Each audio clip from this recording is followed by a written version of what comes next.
Welcome to Open Source Health. I'm Tripp Johnson, founder and social entrepreneur who spent the last decade trying to make healthcare a little more humane and accessible and a lot less soul-crushing. This show is about the real work of changing a broken system, from policy and strategy to using technology and AI in ways that actually help people. Whether it's intake forms, care teams, or back-end systems, we're digging into how healthcare can be built for real-world impact. Glad you're here. Hey, from Hey, Spain, how we doing? Open Source Health International. Live from Oh, España. España. Dude, pretty cool. This is really surreal. How's it been so far? Two toddlers, foreign Yeah, I country. mean, traveling with a 1-year-old and a 3-year-old is brutal. And especially, my wife had to deal with the leeches. They just, need to be on top of her all the time. But didn't sleep, lost an entire night of sleep, slept last night. So today was the first full day in Valencia. Got to go do a little Ashtanga with a group here in the morning and been walking around the city, just having fun with the family and getting a little work in this evening. Yeah. I think this is so cool. I love that you're doing this. I think it's like one of the coolest things. It feels very surreal to think like what we've seen over the years and like to be in a place where you're able to like just go hit it in Valencia for a month. Yeah, it has me especially thinking about this idea of the slow productivity. What does it mean to be a CEO? How do we lead? How do we want to show up? And one of the things that I think is going to be very interesting and impossible to prove is whether taking this kind of space would have been better all along. I think like I've always glorified the discipline, nose to the grindstone kind of leadership and just output mentality. But now I know for a fact it's not what helps our team the most, and thus like our organization and patients. But it's weird because you know uh, truly leaning into being like an ideas guy is, I feel like that's like a average white guy. Like I just want to be an ideas guy. Like everybody wants to be an ideas guy. Maybe they don't. Yeah. Everybody wants mediocre white guy status, man. Yeah, yeah. Yeah. We're the CEO of our own company, and we borrowed family money. Yeah, exactly. Oh man, What's that's new with awesome. you? Man, just been kind of hunkered down. Nothing super interesting. Delightfully boring right now. The slow productivity stuff is kind of, maybe we're all syncing up or something, but the last couple of weeks have been just really nice, low productivity, able to like take time and think. And I think for me, one of the things that's always been really difficult is I think grew up pretty lower working class sort of mentality of always be busy, grind, that sort of thing. And that's always been anchored to like my own sense of well-being or emotional stability in a way that I have to be really, really intentional about. I frequently have to like find these ways of puncturing through that to get to the reality of it. And last couple of weeks have been really, I think I've been kind of abiding in that space a little bit better. And it's funny, I feel more productive. I feel more clear headed, better. Uh, Mm. So I need to find my Valencia or something, I guess. Mm. Dude, I wanna kind of shift a little bit because you talked about this whole trip as a forcing function, and I think we have a lot of really cool stuff, and this Valencia trip in some weird way sort of represents like we're this maturational place as a company. But I'd be curious before we kind of kick off with that, like what was this really, really, really about, right? Like just anchor into that for a minute. Well, ask more directly. In what sense? Coming to Valencia? Yeah. Why? Like, why would I you mean, do that as part of this professional development piece? okay. So the Yeah, tie-in with work, how does that tie in? So, yeah. I would say that you know, the primary reason is that my wife loves to travel. I like to travel. I don't even know if love is the right word. Um, because I can do my routine and be really pleased as can be anywhere in the world. Um, but from a work perspective, it's really hard to continue to upgrade my own skills and the way I lead as we develop as an organization.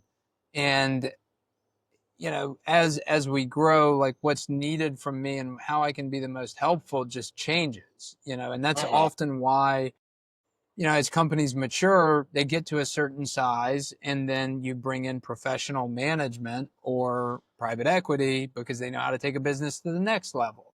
Right. And since like that's not something I'm interested in, I have to stay kind of ahead of the curve, and it's hard to do because we have these, we have these well-worn grooves of how we show up for our team, Yeah. and what we think we should be doing. And even if we're, reading a lot and pouring a lot into our own development, it can be really difficult to actually change the way you're showing up and to get the insight you need, if you're just going about the normal course of business.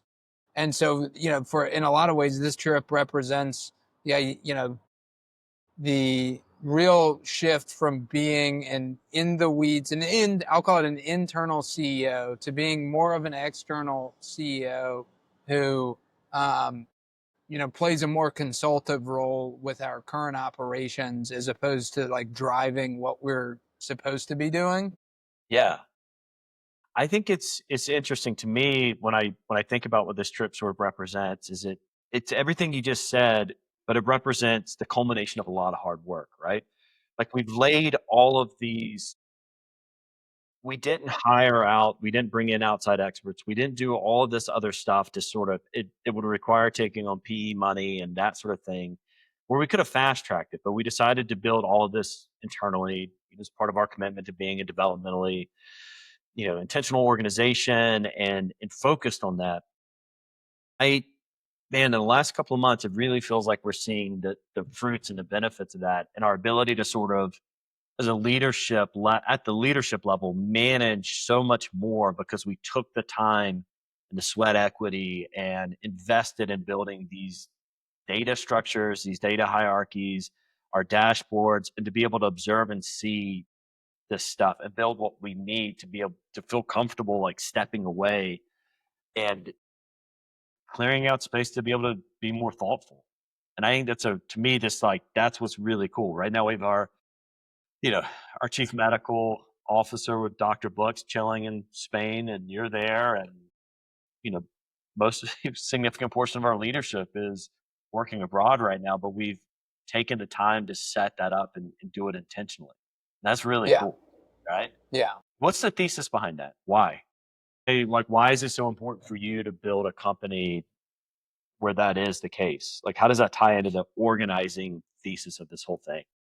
I think the original early on, it's just like I want to build things and I want to build things that help other people. And Yeah. as I matured and became my my philosophical orientation had more depth. At first, originally was kind of about the patients, then it very quickly became about like the team and supporting their growth. Um, and then, more recently, I've taken a step back too to just ask like, what are some of like my real goals as just an entrepreneur? Yeah. And certainly there's like certain financial, you know, metrics that I want to establish for my own income level. That we're not anywhere close to, but we're getting there, slowly but surely. But then beyond that, it's like there are a lot of things that I enjoy, if I give myself the space outside of work. I think one of my, kind of biggest blind spots, personally has always been like, not having hobbies, not having a huge like community that I lean on, in the course of my normal life, and that goes back to like when I was a kid. Like I played tennis. I was very, Yeah. individually driven. I've always kind of gone against the grain. And so I haven't had that like long-term friend group that a lot of people have. And, if the goal is to flourish, then I need to understand like how do I do that the best too. Yeah. And everyone's going to be different on that, but I'd rather, run an organization where there's no, I want to play the infinite game. I want to keep wanting to show up and keep playing the game, not feeling like there's some finish line that I need to get to. And I hope that for a lot of people, that's kind of how work is. Like, yeah, we want to get paid more. We want to, we want our lives to evolve. But this, like, I am working so that I can retire, it's just I mean, capitalism's pretty fucked in so many ways. And I want to have some little, reprieve from like kind of business as usual. Yeah, it is interesting, right? Like we tend to think in this very linear sort of way, right? Like I work and I have a career so that I can earn money, save money, build money, and then retire. And so we sacrifice the quality of the present moment so that we can get to some sort of hypothetical promised land. And we end up missing so much as a result of that. And what I dig about this and what we're doing is we're like that didn't have to be that way. We're sort of restructuring and redoing doing some different stuff. And I think it's pretty cool, Why work until we're dead? Yeah, and I think like the final kind of reflection on all of that is does go back to the Dr. Book story that I shared on LinkedIn. Was he took a trip to Spain last year, loved it, and wanted to go back for a month this year. And so for me, wanting to run a deliberately developmental organization, I want to figure out like how do I help Dr. Book reach his goals so he helps the organization reach our goals. Yeah. And I also think that there is something like if I'm encouraging everyone else to have a fulfilling life, but I'm seen as the guy who just wants to work and doesn't do other stuff outside of my Yeah. contemplative practices and reading, then people are going to be like, well, is that actually what he wants to see? Or am I going to be judged by not being in the office or working remotely? And I don't want there to be any doubt that that's the type of organization we want. We want to have autonomy. Obviously, autonomy needs to be met with responsibility, but we need to show that those can coexist. Yeah. And I think maybe this is shifting topic a little bit. I see it all as connected and related, but I think we took the time to build, like I was alluding to earlier, we took the time and intentionality to build data, right? Like to build the ability to gather data, to make decisions, um, and to empower each other and our team to use that as a tool to make informed decisions. And I think that's a little bass backwards. Like I don't think most people Mm-hmm. do that, right? Like they start, they build, and then they start trying to graft this stuff on versus Mm-hmm. build the apparatus first. And now you have the tool you need to be able to make the best decisions so that you're not stuck in this constant whirlwind of always trying to play catch up or fix what you broke. Yeah. Yeah, and like you mentioned the data, which we've obviously invested pretty heavily in both kind of the data and technology infrastructure that we haven't really seen it. I mean, we've seen definitely some rewards of it, but I think we're just kind of at the inflection point of actually there's one thing about collecting data and trying to use it, and then there's a totally different world when you're actually making data-driven decisions. And the other piece I want to highlight that I think we've invested in that is much more qualitative is the leadership and management infrastructure. And I Yeah. would say we're 1% of where I want to be, but I would also say like we are leaps and bounds probably ahead of most organizations of a comparable size. And we have a manager's handbook. We're updating that. We take the performance management and career development piece really seriously. And I think the combination of the soft skills plus like the hard analytic skills really positions us well for the future. I agree. And I think as ultimately the idea for us is to become something like a self-contained system. And that's always been, we've talked about that in different ways, but ideally, best healthcare is something that's integrated, whether your primary care, your therapy, your psychiatry, your behavioral health, your on and on and on, your physical therapy, everything would be within a system so that it's all communicating and speaking with each other.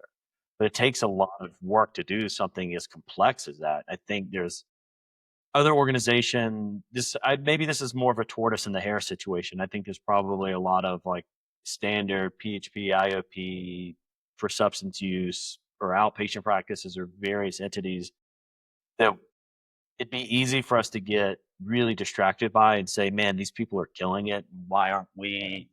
And and then if you go chase that shiny object or whatever, like how we have to do what they're doing. But I think it takes a lot of clarity and vision to say we're trying to build something different and it's going to take a little bit more time and we're seeing it pay off in some really interesting and cool ways.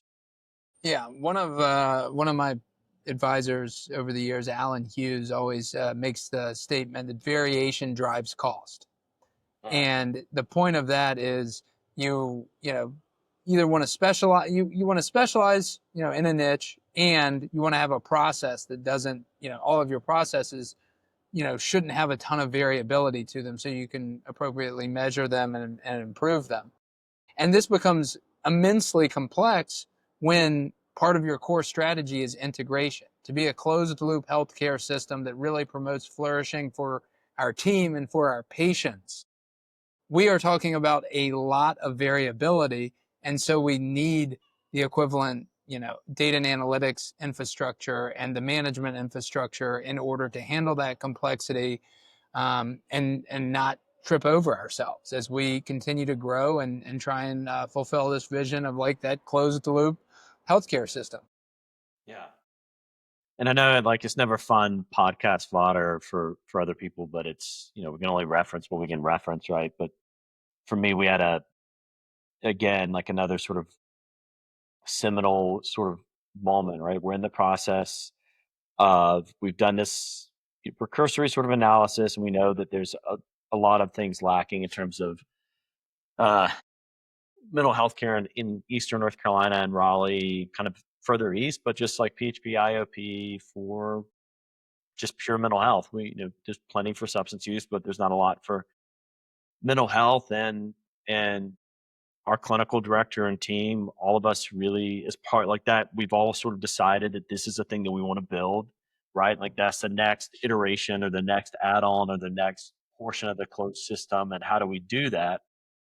And I think from my purview, I feel more confident than I've ever felt in my ability and our ability to make the decision for and the strategy for how to proceed with that than we ever have. Like some of the conversations we've been able to have about this are just so much better because we took the time to build the right systems and data collection and be able to go and orient ourselves towards that to make the decisions. And that's huge. That's key. And again, I think a lot of organizations miss that or skip that, or they think they have that, but they've not, like probably not in all reality. They don't actually have what they need. Yeah. So I think to make this real tangible, when we look at the triangle market being Raleigh, Durham, and Chapel Hill, we've probably got 10 to 15 substance use treatment PHP IOPs, and there are probably less than 5 mental health PHP IOPs that accept commercial insurance. Couple with that, our clinical director really comes from, and who's being promoted to executive director, and maybe we'll go over some announcements at the end, but there's a little teaser. Quite frankly, like her background is more like pure mental health and co-occurring for sure. But like a lot of her team was working in, assertive community treatment teams, working with the SPMI population. So a mental health PHP IOP is something that a lot of our team actually has more familiar with, except for the people who are in the substance use side of things. So 2 weeks ago, when our COO Nick was on vacation, Corey called me and said, "Hey, I know we're not supposed to talk about this now, but I really want to float us starting a PHP IOP. There are some people we could hire, and I'd just like to hear your thoughts on it." And I said, "Well, step one for me is like we know we want to do it. We want to be this closed loop healthcare system, and the first thing we need to do is fill out all of our outpatient behavioral health lines of service. And the immediate next step for that is a mental health PHP. Now, we're not always performing where we want from a census on our substance use treatment, so maybe we should just focus on that. But then again, if our core strategy involves integration, we want to be able to offer all of this. So is now the time to do it? And, then we, again, operating at a much higher level, it's like, okay, well, let's just do some analysis. Like, let's not jump to, hey, should we answer the question? But like, let's say, what's the opportunity for us? And, if we have 8 people in PHP and 10 people in IOP 6 months in, because of all of our infrastructure that we've already developed, that's going to be a highly profitable line of service, which means that we can invest a significant amount of financial capital in order to get great human capital in order to build a great PHP IOP.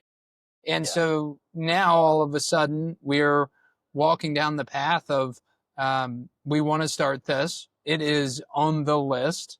And now it's just really up for debate. Are we trying to open September 1 or January 1 or somewhere in between? And to me, that's kind of where we've landed on it based on the conversation yesterday at our leadership meeting. Is that kind of what you heard? Yeah, absolutely. It's where my head went. So I think digging into this and maybe rehashing a little bit is we have a pretty complex system because there's a lot of different lines of service, which means, for some people it's like, hey, you're just starting a PHP IOP. You've already done that before. Yeah. Is it really that hard? You just go get the state license, build the team, and start providing the service. But again, there's a lot of complexity, and we haven't optimized every line of service, and not everything is built to the level at which we want. But for us to add the mental health PHP IOP, I don't quote me on this, but I would say we would be the only people in North Carolina that had this true kind of behavioral health system of care at the outpatient level, to have mental health and substance use PHP IOP plus the ability to work with therapists and med providers long term. And I think that's a really unique value proposition. And I don't know that the market will see it that way, but I like to think it is. Yeah. I mean, and even if it's right, like even if the market doesn't see that, I think we get there where the market sees it, but either way, like you build a good enough product and all of these things sync together, right? Like building an organization where we can attract the best talent, the best people, because they see, like this emphasis on this work-life balance. And I hate that because it sounds so trite or whatever. Like all of these things are like flowing together, right? Like we can attract those sort of people. We can create a lot of upward mobility for people, a really robust management system and supervision system where people can all just get better.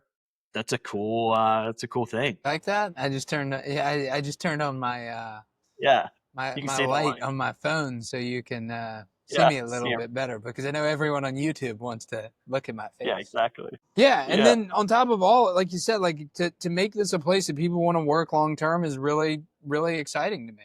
And people have goals of providing these services, and I want to be able to provide that opportunity. So, yeah, I mean, I'm really cool. I think there was a lot, like, I don't know, where do you want to go from here? There was a lot I think we've talked about the last few weeks in terms of the conversations really being elevated on our leadership team. Yesterday, like, it was so funny because I was like, should I even go to the leadership meeting? I haven't slept in 40 hours, Yeah. but I just had like a great afternoon with the family. There is nothing I want to do more than just like see what's going on at work and talk to people for a little bit and then catch up on some sleep. And especially when I'm sleep deprived, I don't know if some of my kind of ranting lands. And I think, one of the things for me in trying to be a more strategic leader is really like just at a baseline letting other people talk, because a lot of people have great ideas that I have in the past tended to stifle to some extent, and they may need more time to flesh them out than I give them in the moment. So I've been trying to take a step back and kind of let the conversation unfold a little bit and take notes by hand, and then say, okay, this has been a great conversation. Here are my thoughts. Yeah. And that certainly happened some yesterday, but everyone brought a ton of great. The thing for me is it's a lot easier to sit back when there's a very intelligent conversation going on. Yeah. Right. It's easy to sit on your hands when that's the case. Yeah. I mean, again, I think this is, I think this, I'm biased, but this is the way to do it to me, right? Like if you want to build a sustainable healthcare system, it starts with how do you give people the tools to elevate themselves and elevate their team and everybody develop to be able to have that level of conversation. And I think that's a cool thing to build. And I think patients get better care, and I think if everything's syncs. What to you like really stands out? Like if we want to kind of make it tangible, like what specifically is changing? And I think there are a lot of places we could go with that, but I'd say like let's take a couple minutes to talk about like what's changing, whether it's the way you're showing up, the way I'm showing up, the way other people are showing up, and then I'd like to make a few announcements. Yeah, um, I think for me, I'll speak for me, and I think this is probably mirrored throughout the organization, uh, in everybody's respective silos. I think for me, what I'm noticing is proof of concept, and so there's less pressure to necessarily get it perfect, right? Like we're seeing the fruits, we're seeing the stuff bear out.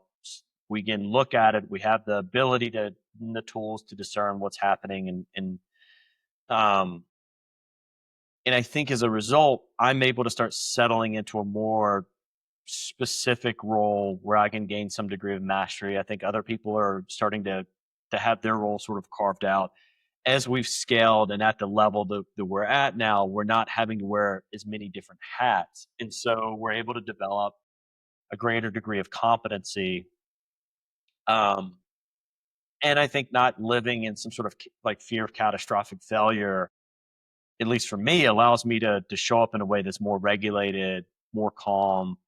Um, and I'll say really over the last since January or so, I think for you, like one of you're the kind of figurehead of that, right? Like in a lot of ways, you've mirrored this stuff in a way that I think is trickling down, and we're kind of seeing it across the board from everyone. I think the emphasis on you know clarity and kindness and delivering that allows everyone to take the time to think and reflect slowly and thoughtfully.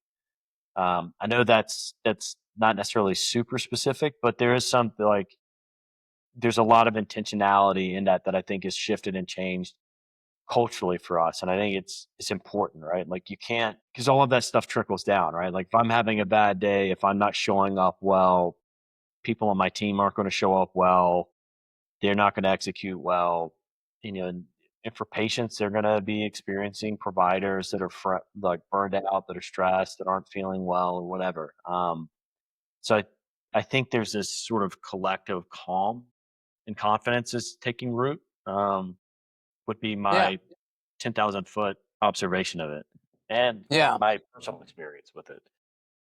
Yeah. And I'd say, from the listening to the discussion mainly for the first half yesterday, the thing for me was like everyone was asking, hey, what does the data say? So Yeah. how many patients are we referring out to PHP, mental health PHP IOP? How many people are calling in admissions and us kind of screening them out, thinking that it's mental health primary?